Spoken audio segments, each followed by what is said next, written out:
குறைவுகள் நிறைவாகும். என் தேவன் தம்முடைய ஐஸ்வரியத்தின்படி உங்கள் குறைவை எல்லாம் கிறிஸ்து இயேசுவுக்குள் மகிமையிலே நிறைவாக்குவார். பிலிப்பியர் 4:19. சிங்கக்குட்டிகள் தாழ்ச்சியடைந்து பட்டினியாயிருக்கும், கர்த்தரை தேடுகிறவர்களுக்கோ ஒரு நன்மையும் குறைவுபடாது. சங்கீதம் 34:10. கர்த்தரின் ஆசீர்வாதமே ஐஸ்வரியத்தை தரும், அதனுடைய அவர் வேதனையும் கூட்டார். நீதிமொழிகள் 10:22. கர்த்தரின் மேய்ப்பராயிருக்கிறார், நான் தாழ்ச்சி அடையேன். சங்கீதம் 23:1. என் ஜீவனுள்ள நாளெல்லாம் நன்மையும் கிருபையும் என்னை தொடரும்.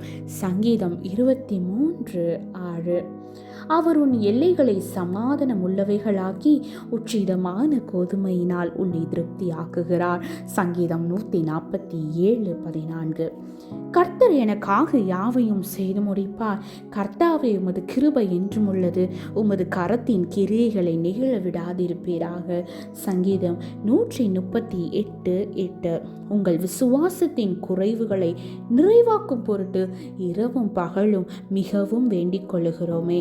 1 தெசலோனிக்கேயர் 3:10. உம்முடைய கூடாரம் சமாதானத்தோடு இருக்க காண்பீர், உம்முடைய வாசஸ்தலத்தை விசாரிக்கும் போது குறைவை காண மாட்டீர். யோபு 5:24. நிறைவானது வரும்போது குறைவானது ஒளிந்து போம். 1 கொரிந்தியர் 13:10. அவர்களை ஆசீர்வதிக்கிறார், மிகுதியும் பெறுகிறார்கள். அவர்களுடைய மிருக ஜீவன்கள் குறையாது இருக்க பண்ணுகிறார். சங்கீதம் 107:38.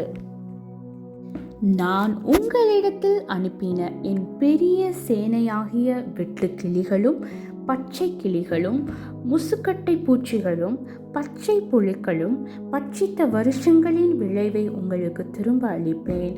யோவேல் 2:25. அன்றியும் அவருடைய தீர்மானத்தின்படி அழைக்கப்பட்டவர்களாய் தேவனிடத்தில் அன்பு கூறுகிறவர்களுக்கு சகலமும் நன்மைக்கு ஏதுவாக நடக்கிறதென்று அறிந்திருக்கிறோம்.